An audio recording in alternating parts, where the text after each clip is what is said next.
This is a story I haven't told you yet. It is so personal, but something I've been wanting to share with you for a long time. I had the answer right in front of me, but like so many other people, I ignored it. I was stubborn, and I always thought I would have tomorrow.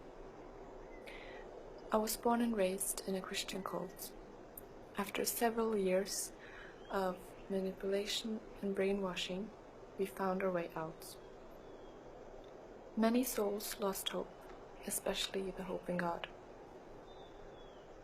I grew this barrier between religion because all religion I had heard about was rewritten or changed by mankind. I thought I would go on with my life, having the moral compass I had from a young age, but also making up my own rules. However, I never lost hope in God. A couple of years ago I prayed, believing with every inch of my body that God would show me a way to get closer to Him. And He did, but I looked away. I was ignorant. It wasn't before 2014 when I actually listened. Islam was something foreign. I grew up to believe that Islam is a bad and hateful religion who suppresses women. I couldn't understand why women would choose to wear a scarf around their head. Muslims were the people you heard about in the news. Media taught us that with the word Muslims, the word terrorist comes behind it. And Allah, He was a different God from my God. In doubt every time my heart found peace and its truth, I could find so many similarities from what I believed in and Islam. And even when my brain caught up in the realization that this is the truth, that this is the right way, I was scared. I was so scared what my family would say, my friends, everyone who knew me. Time went by and my doubts started to fade away. I saw how Muslims were, peaceful human beings worshipping one God. There are in fact 1.6 billion Muslims in the world, and the most practiced religion. These people were not forced or manipulated into believing anything. They simply found the truth. I started little by little trying to cut off bad habits. I wanted to know if I could make it, because I didn't want to fail if I decided to revert. I stayed at a crosspoint where I could either go left or right, and sometimes I went a little bit to the left, but ran back again because I felt unease with myself. It came to a point where I needed a push, but nobody around me pushed me. I had to push myself towards the last step. So I'm actually really scared to film this.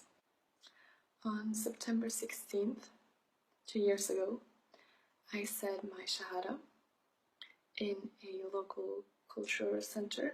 At that moment, I felt as if a burden that I had been carrying around for years was just lifted. That day, that night, I cried so much.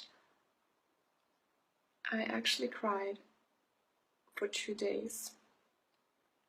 But a friend of mine told me that it's okay. I was reborn, I was a child, and children cry a lot, and I had to take baby steps. That week, I tried to pray. I had tried many times before, but it just never worked. But after I said my Shahada, it all just came really easy. And that just goes to show that, if you take one step towards Allah, He will run towards you. I feel so lucky that Allah has chosen me to be guided to Islam. I understand why things happened and why I went through hardship to get where I am right now. The point is not to be perfect. You will fall and fail, but you will repent and you will get back up again. Allah chose you to be on this earth and to go through His tests so that you can come to paradise. And that in itself, inshallah. And when you find God, you know that He's always with you. You know that your worries fade away because everything is pre-written for you and everything happens for a reason. And you find peace. And that is the definition of the word Islam.